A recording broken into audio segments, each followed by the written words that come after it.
Hey everybody, it's Leroy from Leroy Gaming, and today's an exciting day because finally the skill trees have been revealed for all the new characters for Tiny Tina's Wonderlands, and I will be providing you my feedback and overview of all of these skill trees and updated information on the classes.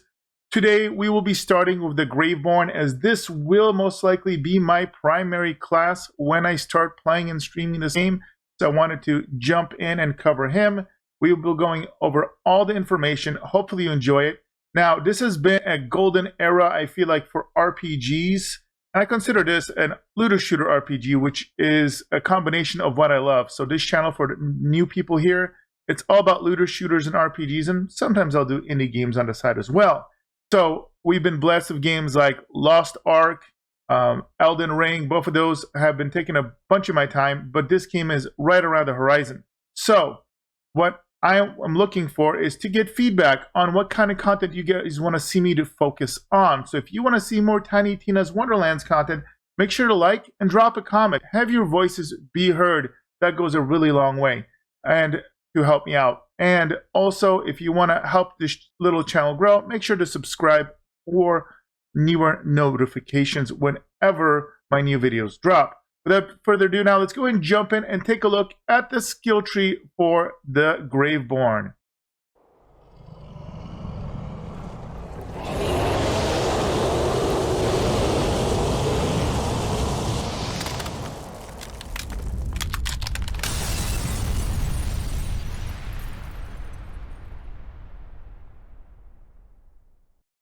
Alright guys, so right here what you're looking at is the brand new skill tree. I really like aesthetically how these look. We're going to be looking at all the passives in a second, but for those of you that are brand new to this class, let's take a quick look at the overview of the Graveborn. So as per the official descriptor, this is a master of kill skills, spells, and dark magic. So kill skills are quite literally, for those of you that aren't used to Borderlands 3, abilities that will proc whenever you kill an enemy. So I have found that in the past, this is especially good when you're playing solo. In co-op, sometimes other players can kind of kill the enemies you're working on and can make some of these effects a little less effective. But we'll see what it's all about as we look at the skills. Now, what's really cool about this character is he's going to get a Demi-Lich companion, and he's going to have a sacrificial action skill to enact suffering upon the enemies at the cost of your own life. So it's kind of a high-risk, high-reward playstyle. Now, this class is to be having one class feat and then two abilities that you choose from. So let's take a quick look at those. So the class feat is the Demi-Lich companion. And it's very important to note when you multi-class, if you're new to multi-classing, you can check out my video, which should be linked above, about multi-classing. When you do this, you are going to get to keep the feat of both classes and access to all four abilities, although you will only be able to pick one of them with one exception. So this is very important. So if you pick this class as either the primary or the secondary class for your multi-class, you're going to get Demi-Lich Companion. So the Fate Maker is accompanied by a floating Demi-Lich Companion that targets enemies at range and deals dark magic damage. Whenever the Fate Maker casts a spell, remember spells are basically the abilities in this game, the Demi-Lich will cast Hellish Blast, creating a homing projectile of the spell's elemental type, dealing damage to nearby enemies on impact. Any increases to the Fate Maker's damage also apply to your companion. This is key. So you're not going to need like separate increases to minion damage, it looks like. It looks like any damage increases to yourself will also increase this. This is a really nice departure. In the previous Borderlands games, what we found is that you had to basically pick one or the other. There were separate stats for increasing your pets, and so it's very hard to make yourself really powerful, but also your pet. More often than not, what would happen is your pets just weren't very good. So hopefully this will change. Now, quick look at the two potential actions, because these will be also referenced in the passive tree. The first one is Dire Sacrifice. The Fate Maker sacrifices some of their current health to deal dark magic damage and apply dark magic status effects to all enemies nearby, so in an AoE. Their sacrifice deals bonus damage proportional to the sacrificed amounts of health. So that's cool. I'm assuming there's going to be ways to modify how much health you sacrifice. Alternatively, you can choose Reaper of Bones. The Fate Maker is fully healed, gains leech efficiency and deals bonus dark magic damage for a duration, but loses an ever-increasing amount of health per second. When the Fate Maker would die, they become invulnerable for a duration, restore some of their health, and Reaper Bones ends. So this is very interesting. You have two different ways of playing.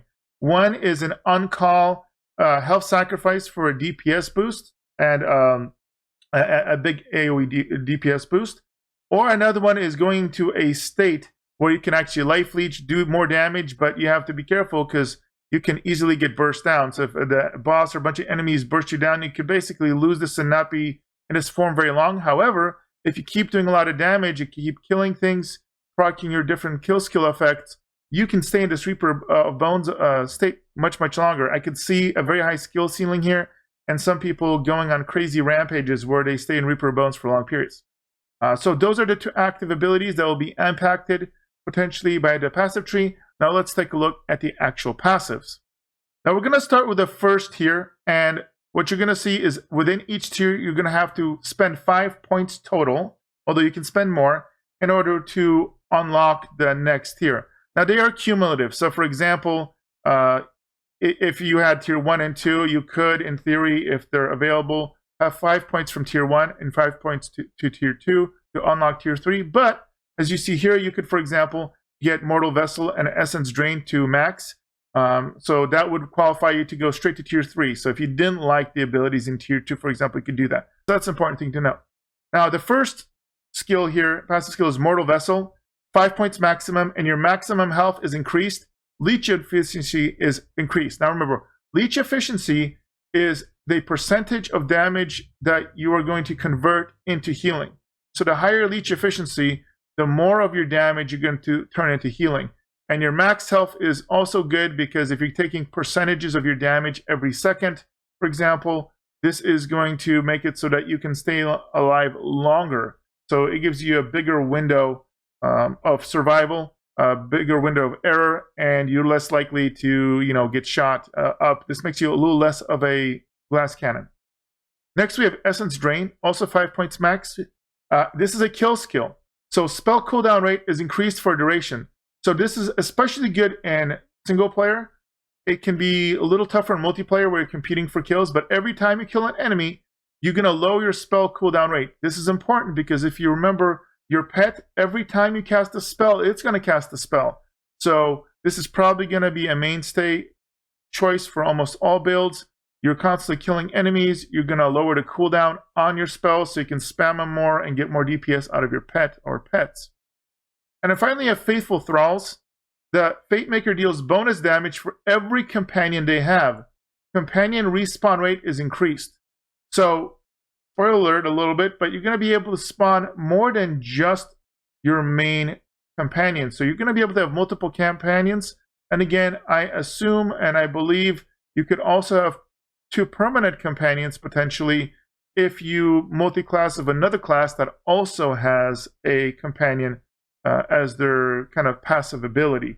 So again, this is big if you're going to really lean into the companions. Now let's look at tier 2. So tier 2, you have Sanguine Sacrament. Whenever the Fate Maker casts a spell, they regenerate health over a brief duration, possibly hate as well.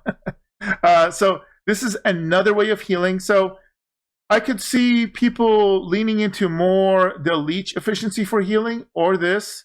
This is interesting because we don't know exactly what the health regeneration percentage is. I have found that in endgame and previous Borderlands games that leech scales much better because they'll scale directly with your damage, while these health regenerations over time tend to be more static. And so you get your 3 points and that doesn't really increase. Now, if this ends up being percentage based off your max health, that'll be a little different.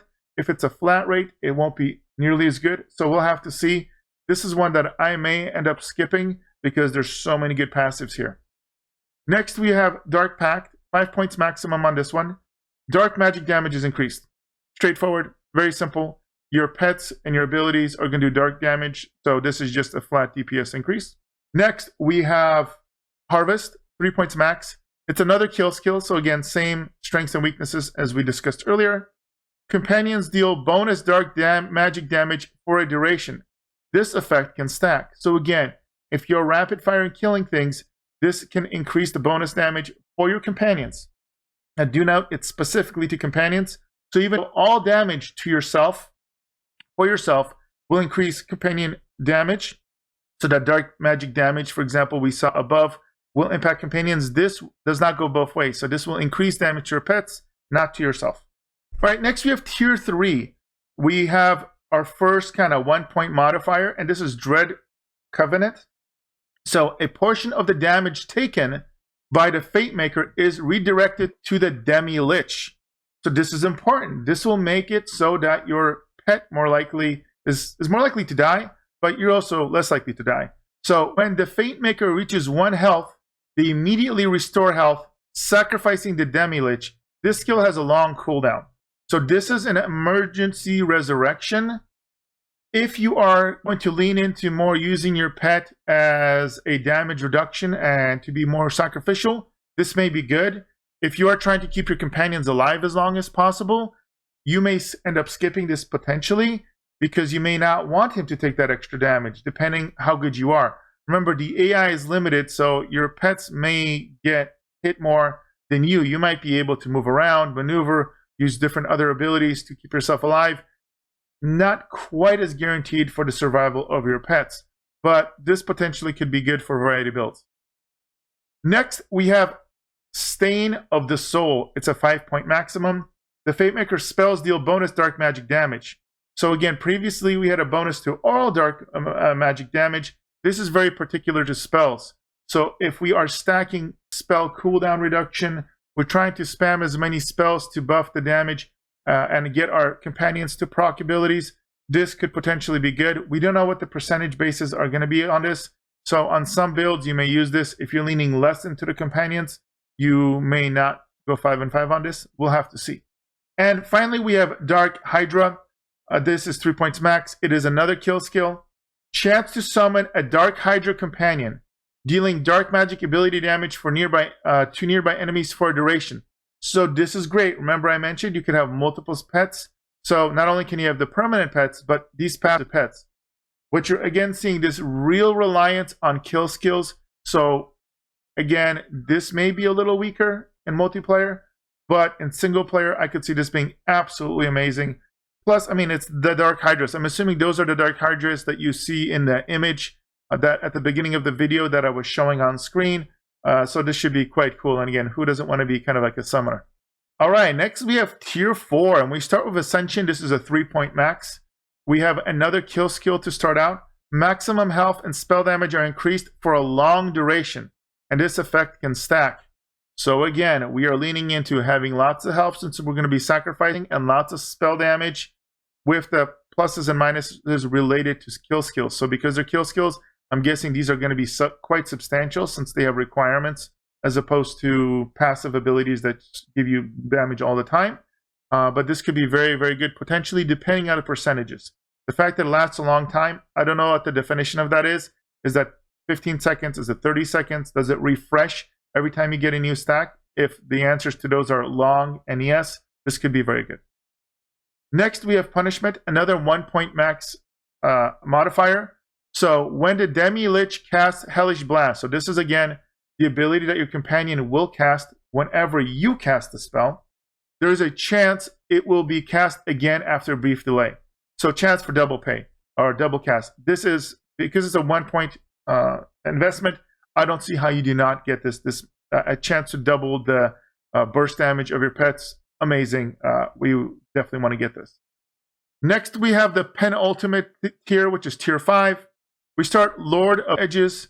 The Fate Maker gains increased damage dealt and damage reduced the lower their health is. So basically, this really plays into that dangerous gameplay where if you want to mess around with sticking around at low health percentages, you can get a nice big damage boost. Now, this is not a playstyle I recommend for beginners, but I could see some min-maxers messing around with this. But it is risky because if you mistime your damage or healing opportunities, you could very easily die here. But potentially this could be really, really good. It's 1 point. So what's nice is you can test it out. If you don't like it, respect that ability. And it's not like you're investing 5 points into it to make it effective. So you will decide whether this is something in line with your skill level and playstyle, and either put it at one point or put it somewhere else. And then we have Blast Gasp. This is 5 points. Whenever the Fate Maker deals spell damage, there's a chance to create an explosion, dealing ability damage of the spell's element type to nearby enemies. The elemental explosion cannot critically hit, so the non-crit is a bit of a pain. I don't know if that's going to be a deal breaker or not. Notice that there appears to be a distinction between spell damage and ability damage here. So basically, it sounds like the more you can spam spells, so the more you invest in cooldowns, the more you chain cast spells, the more effective it's going to be. So spamming spells is going to be kind of spamming additional AoE blasts. So the only limiting factor here is that it can't crit. Otherwise, this sounds quite cool. I'm curious to see what the actual damage numbers are. With abilities like this, these kind of proc chances, sometimes they end up being godly, but if they're undertuned, they end up being throwaways compared to the flat damage increases that will increase your gun damage as well as your spells, etc. And then finally, we have the capstone of the tier 6 Morham's Blessing. So 1 point max, casting a spell automatically activates all the Fate Maker's kill skills. This is huge. So if you remember, I mentioned that the downside of kill skills is that somebody could quite literally kill steal, intentionally or unintentionally, your enemies. But this will help circumvent that. So as soon as you unlock this, if you are spamming or stacking cooldown reduction for your spells, you can proc this. So yes, you're still going to get kill skills, but anytime you cast a spell, you're going to be able to get all of these proc, all the stacking. It's going to help keep refresh effects. It's going to help you kind of get things rolling, your DPS rolling. This is a game changer. This is an amazing capstone. I could definitely see this being just so very, very important. And likely, if you're multi-classing, you're going to probably jam for this as soon as you can so that you're maximizing the uptime of your various kill skills, as they are going to be very, very potent if past experiences with skill skills are any indication. All right, guys. So I hope you guys enjoyed this look and my personal feedback at the skill tree and the various passive and active abilities and spells for the Gravemancer. Again, if you enjoy this content and want to see more of it, make sure to like, subscribe, leave me comments with feedback. Love hearing from you guys. And I will be showing you all the other skill trees, reviewing all the other characters in a short manner here. So make sure to stick to the channel and turn on the notifications if you are interested in them. Also, check out the other cool games that I'm covering currently. Still making content for Pathfinder Wrath of the Righteous. We got content for Elden Ring that is dropping today. Additionally, I'm going to have more Lost Ark content as I'm playing that. And Outriders going to be coming back when the expansion gets closer. For those of you that are still patient with that game, I do love it. I'll be making more content for that as well. All right, guys, thank you for support as always. Make sure to check out the description below for information on the Discord. Check me out. I will be doing a combination of sometimes streaming on YouTube, sometimes streaming on Twitch at twitch.tv/LeeroyGamingStream. So make sure to check me out. Have a good one, guys, and I'll see you in the next video.